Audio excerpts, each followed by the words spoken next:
el día de hoy vamos a hablar del mediastino. Entonces, el mediastino es justo la cavidad que va a quedar en medio de las dos pleuras. Entonces, el tórax está formado en realidad por el mediastino y las cavidades pleuropulmonares. Entonces, si nosotros aquí así hiciéramos un esquema en donde ponemos aquí un pulmón, el pulmón del lado derecho,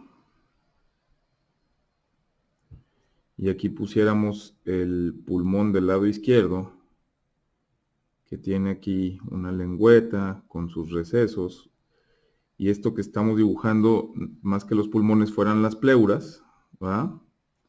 Fueran esta membrana que cubre los pulmones, esta cavidad, este espacio entre los dos pulmones es el mediastino, ¿sí?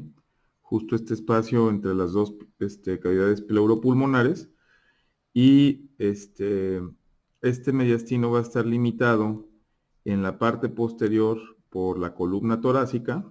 Ya veremos, entonces aquí en esta parte posterior va a estar la columna torácica desde T1 hasta T12. En la parte anterior, aquí estaría la escotadura yugular del esternón, ¿va? En la parte anterior, el esternón, ¿va? Y el cuerpo del esternón con los cartílagos costales, las articulaciones costoesternales. En la parte superior lo va a limitar, aquí estaría la clavícula, y aquí estaría llegando la primera costilla, formando, si recuerdan, el opérculo torácico, ¿va? El opérculo torácico que hacia atrás, entonces va a estar la primera costilla, la primera torácica, ¿va? La primera vértebra torácica. Entonces, el opérculo torácico es el límite superior, el límite anterior, el esternón con las uniones esternocondrales. El límite inferior va a ser el músculo diafragma, que el músculo diafragma, el tendón central del diafragma se va a situar aquí, porque es aquí donde se va a fijar el pericardio fibroso al tendón central del diafragma, y es donde vamos a encontrar al corazón, ¿va? Y a los lados, las pleuras de los pulmones, ¿va? Tanto la derecha como la izquierda, que van a tener unos recesos que van a ir hacia adelante para fijarse en las costillas, ¿no? Esos recesos pleuropulmonares, pero entonces estos son los límites del mediastino, que es este sitio, este espacio en el tórax, entre las dos cavidades pleuropulmonares. Entonces, ahora bien, si nosotros hacemos una vista lateral, pudiéramos poner aquí el manubrio esternal con el ángulo de Lewis, el cuerpo del esternón, y hacia atrás la columna vertebral.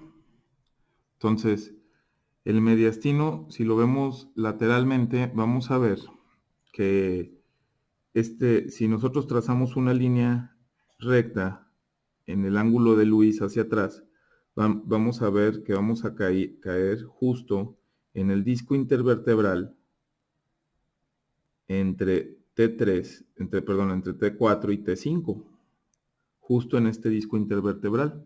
Entonces, esta línea es muy importante porque esta línea va a dividir al mediastino, aquí estaría el opérculo torácico, ¿va?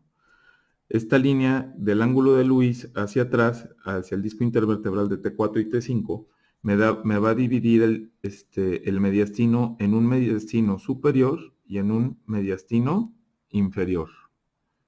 Entonces, y justo en esta línea va a ir pasando una estructura que viene desde desde el cartílago cricoides y desde las cervicales, ¿verdad? En el cuello. Y justo cuando llega aquí a esta línea, esta estructura se va a dividir en dos, que es la tráquea. La tráquea va bajando y cuando llega a esta línea, se va a dividir la tráquea en los bronquios principales que van a ir a los pulmones. Entonces, vemos que esta línea es importante porque esta línea, aparte de estarme dividiendo el mediastino superior, el mediastino, perdón, en uno inferior y en uno superior, va a estar pasando justo a nivel de la división de la tráquea en los bronquios principales izquierdo y derecho. Y esta división de la tráquea se llama carina. Entonces, a nivel de la carina, se va a dividir la tráquea y es justo en esta línea que pasa del ángulo de Lewis al disco intervertebral de T4 y T5, que me está dividiendo el mediastino en uno superior y en uno inferior. Si nosotros ponemos aquí el diafragma y recordáramos que aquí estaría más o menos el tendón central del diafragma, aquí vamos a poner, si aquí estaba el tendón central, aquí vamos a poner una estructura que se va hacia atrás, que ya hablaremos de ella, que es el pericardio fibroso que está envolviendo al corazón. Entonces, este corazón nos va a dividir al mediastino inferior en tres partes. Un pequeño mediastino anterior, todo lo que está por delante del pericardio fibroso, entonces el mediastino anterior. Entonces, este es superior y este es inferior, ¿va? Y el inferior dividiéndose a su vez en uno anterior, en un mediastino medio, todo lo que está alrededor del corazón en el pericardio fibroso, el mediastino medio, y todo lo que está por detrás del corazón, que es el mediastino posterior. Entonces, esto es, a grosso modo, las relaciones, o sea, los límites del mediastino y cómo se dividen en sus compartimentos.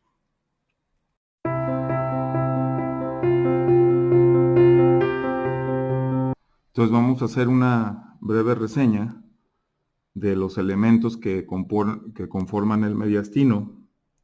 Entonces vamos a poner aquí, más o menos a nivel de C6, está el cartílago cricoides. ¿Se acuerdan arriba? Estaba el cartílago tiroides, con la membrana cricotiroidea, ¿va? Aquí sería el tiroides. Y entonces, y la membrana cricotiroidea.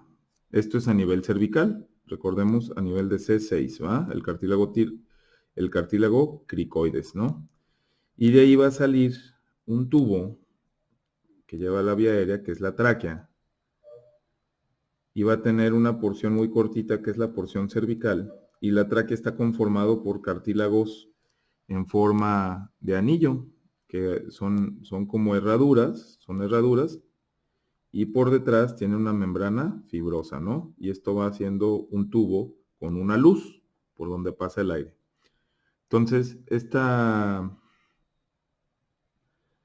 tráquea mide más o menos 10 centímetros. Ya decíamos que va a llegar a la altura del disco intervertebral de T4 y T5, ¿va? Y justo ahí se va a dividir cuando llega a la altura del disco intervertebral de T4 y T5, después de estos 10 centímetros, en un bronquio principal derecho, que va hacia abajo y hacia un lado, y en un bronquio principal izquierdo que es más horizontal. Entonces, justo cuando se divide, es lo que decíamos, que recibe el nombre de la carina, ¿va? Entonces, en la carina se va a dividir esta tráquea en un bronquio principal del lado izquierdo, que es más horizontal, y en un bronquio principal derecho, que es más verticalizado. Entonces, cuando ustedes vean que tienen pacientes graves con conciencia baja, que se tengan que intubar para mantener la vía aérea permeable, van a ver que en estas intubaciones, cuando ponen esta por la boca, orofaringe, pasa a la laringe, y cuando llegan aquí, a la laringe, el tubo se avanza hasta este lugar, hasta la carina, justo por arriba de la carina o en la carina, para que el aire se distribuya en los dos bronquios.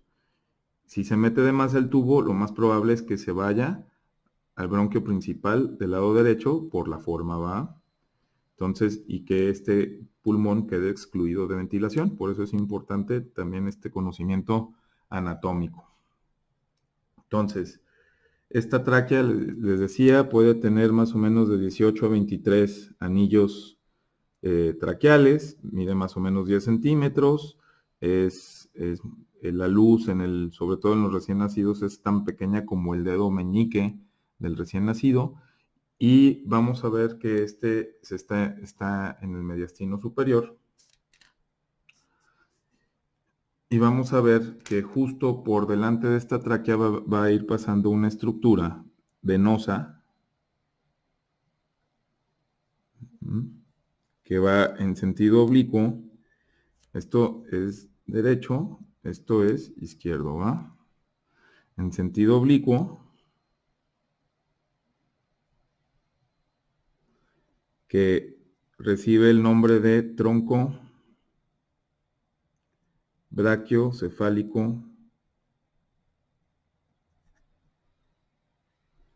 venoso izquierdo, ¿ok?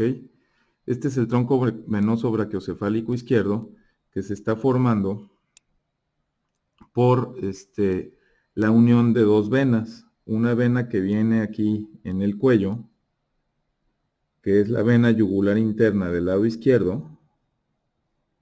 Recuerden que las venas confluyen y van formando vasos más grandes, ¿va? Entonces esta vena yugular, la unión de esta vena yugular con otra vena que viene aquí, que es la vena subclavia, va a formarme el tronco brachiocefálico venoso izquierdo. Casi siempre al referirnos al tronco brachiocefálico uno piensa que es venoso porque solo hay un tronco brachiocefálico arterial y dos troncos brachiocefálicos venosos. Bueno, entonces la vena yugular interna junto con la vena subclavia izquierda, o sea, vena yugular interna izquierda con vena subclavia confluyen y esto está sucediendo más o menos a la articulación, al nivel de la articulación costoclavicular. Justo por detrás de esta articulación costoclavicular se está uniendo la vena yugular interna con la subclavia y da lugar a esta, ¿cómo se llama? A esta vena, a este tronco brachiocefálico. Del lado derecho va a estar pasando algo similar. Del lado derecho, la vena yugular interna se va a estar uniendo con la vena subclavia, pero ahora del lado derecho. Y esta unión de la vena yugular interna derecha con la vena subclavia derecha nos van a formar el tronco brachiocefálico derecho, que es un poquito más corto. Si se fijan.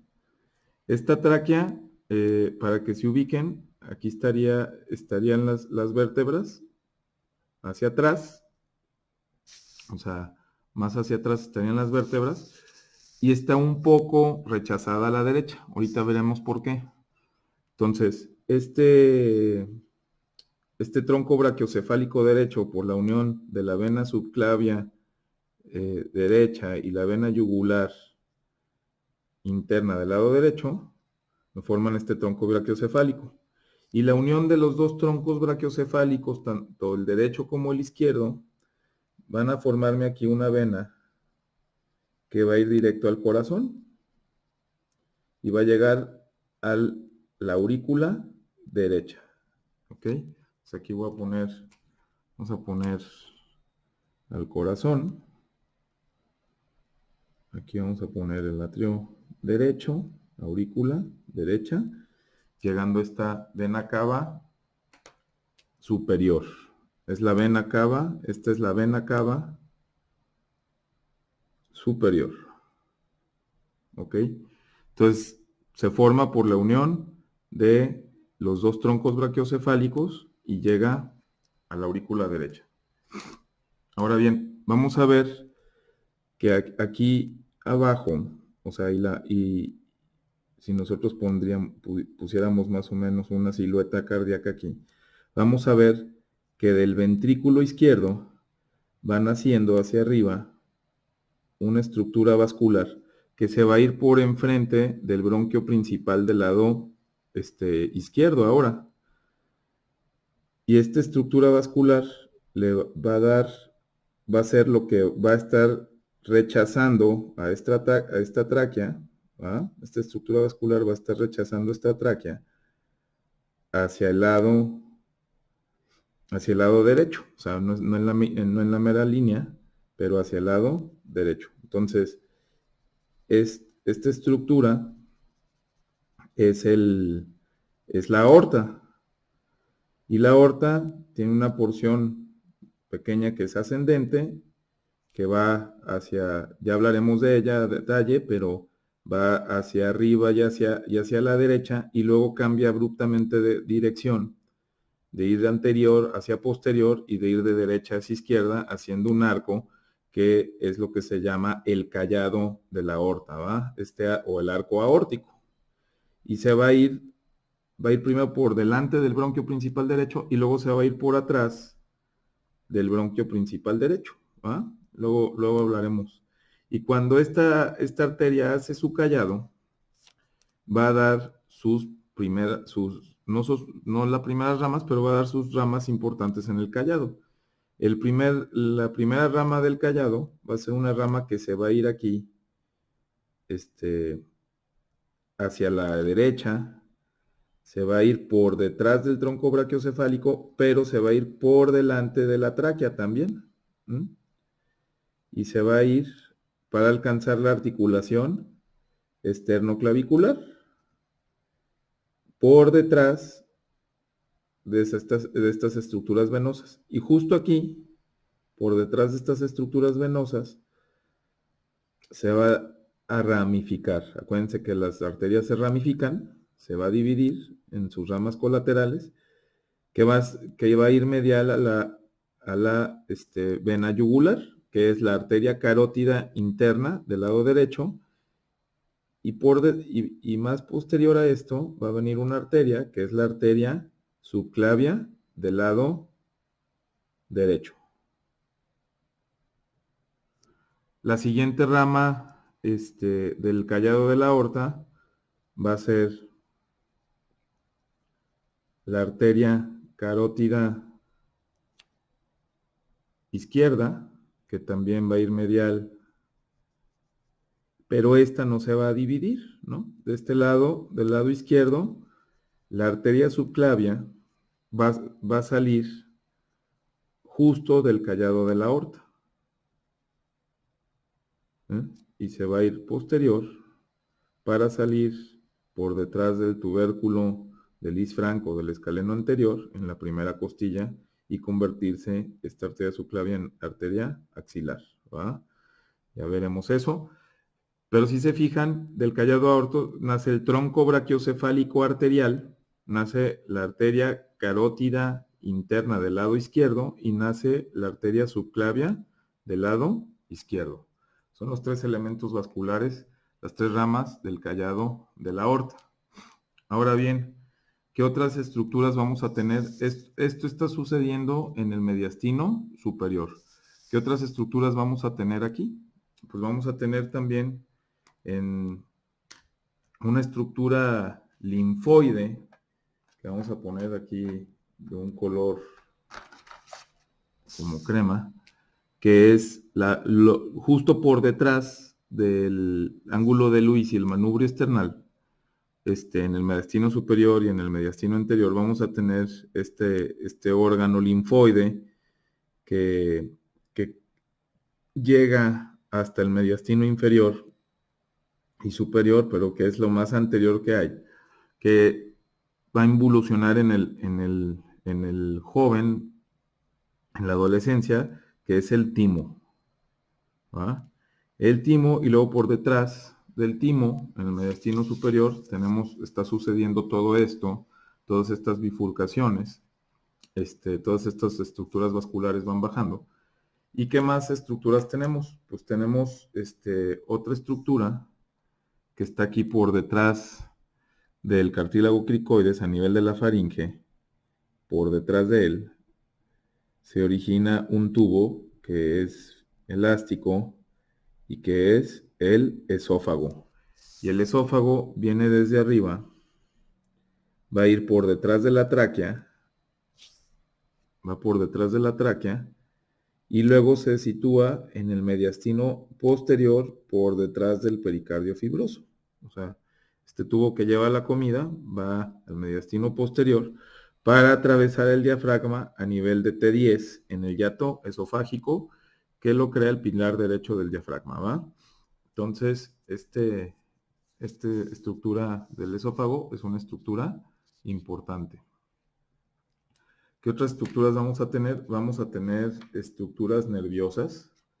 Entonces, de la formación así, de C3, C4 y C5, de estos nervios cervicales, se va a formar un nervio que es el nervio frénico. El nervio frénico va a ir por delante de todo esto, va a ir en el mediastino superior primero. Acuérdense que en el cuello iba en el borde anterior del escaleno anterior, en el triángulo de Sedilot, va a bajar, se va por adelante y va a llegar al mediastino medio, va a llegar al mediastino medio para englobar al corazón, este nervio frénico, tanto de un lado, y llegar a inervar el diafragma, tanto de un lado como del otro lado. Entonces, de C3, C4 y C5, baja por delante de todo esto para llegar al mediastino medio inervar al músculo, diafragma. Recordemos que donde se sienta en el tendón centrofrénico el pericardio fibroso. Entonces, vamos a ver otra estructura nerviosa que va a ir bajando justo en medio de la arteria carótida y de la vena yugular, que forma el paquete vasculonervioso en el cuello, que es el nervio vago. Y el nervio vago del lado izquierdo va a ir bajando. Va a ir primero por entre las dos, recordemos que se origina en el tallo cerebral, sale por el foramen yugular y desde ahí va acompañando a la vena yugular interna hasta que llega aquí al tronco brachiocefálico, se va por delante de todo, se va por delante del callado de la aorta y cuando llega aquí, por delante del callado de la aorta, este nervio vago izquierdo se hace profundo para irse por anterior al esófago, justo en el mediastino posterior, por detrás del pericardio fibroso, pero por delante del esófago. O sea, primero van en el cuello, en esta situación, y cuando llega aquí, por debajo del arco de la aorta, se hace profundo para irse hacia atrás, para irse por delante del esófago y salir por delante del esófago del tórax,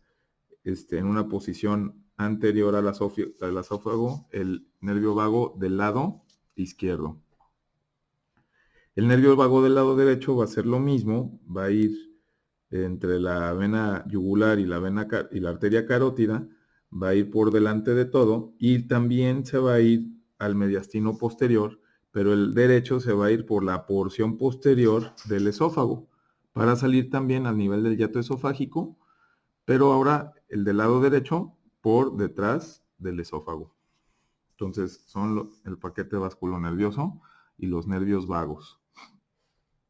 ¿Qué más? Tenemos justo este nervio vago cuando llega del nervio vago izquierdo, cuando llega por debajo del arco de la aorta, va a lanzar un ramito por detrás de todo y que se va a meter justo en el espacio entre la tráquea y el esófago, que es el espacio tráqueo-esofágico. Y este nervio que se regresa se va a ir a la laringe para darle inervación a las cuerdas vocales, para poder hablar, perdón.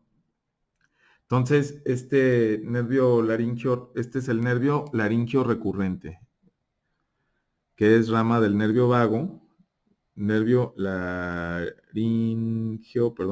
recurrente, que del lado derecho nace por debajo del callado de la aorta y del lado izquierdo nace cuando justo por debajo de cuando convergen la yugular interna con la subclavia, justo por ahí se mete el laringio recurrente del otro lado y para ir al espacio tráqueo esofágico. A nivel del segundo o tercer anillo traqueal está el istmo de una glándula endocrina que es la tiroides. Y la tiroides, que tiene sus lóbulos que llegan hasta el cartílago tiroides, ¿va? Y se meten al mediastino superior. Y que si se fijan, esta tiroides se está relacionando con el nervio vago, ¿va? Con el nervio laringio recurrente. Entonces, estos lóbulos de la tiroides que van a llegar de esta manera, esta glándula tiroides que tiene sus dos lóbulos y un istmo que las une, ¿va? Esta glándula tiroides, que también está por delante de la tráquea en el mediastino superior y que este nervio laringio recurrente va a entrar dentro de esta glándula para meterse en el espacio tráqueo-esofágico. Por eso es importante que cuando hay cánceres en esta glándula, a veces una complicación era muy frecuente al principio cuando operaban las tiroides, que hubiera lesión de este nervio laringio recurrente y que los pacientes terminaran con problemas para articular las palabras, para el sonido, pues el volumen de la voz por las cuerdas vocales que no se mueven tan bien por esta lesión del laringio recurrente. Entonces, estos son más o menos las estructuras que vemos en el mediastino anterior. ¿Qué otras estructuras vamos a tener en el mediastino posterior? Vamos a tener el sistema ácigos. El sistema ácigos de la vena ácigos, que ya veremos cuando veamos la circulación del tórax, vamos a ver que se va a meter a nivel del hiato aórtico en T12, va a ir por toda la porción posterior, pegado a la columna en el mediastino posterior, y cuando llega aquí a nivel de T4 y T5, de ir posterior se hace un callado de ir posterior, esta vena ácigos, de ir muy posterior, hace un callado para drenar en la vena cava superior. ¿Va? Esta vena ácigos que va drenando al tórax, drena en la vena cava superior. También tenemos un sistema hemiácigos, ya veremos, hemiácigos y la ácigos accesoria. Estos dos sistemas de hemiácigos y ácigos accesoria vienen por la parte posterior, en el tórax, también posterior, pero ya veremos que estos sistemas hemiácigos y ácigos en las vértebras torácicas van a desembocar en la vena ácigos, pero este sistema ácigos, tanto vena ácigos como hemiácigos y ácigos accesoria, se encuentran en el mediastino posterior. Finalmente, tenemos también una estructura linfática que se va a estar formando a nivel de L1 y L2, que es la llamada cisterna del quilo. Cisterna del quilo, con Q.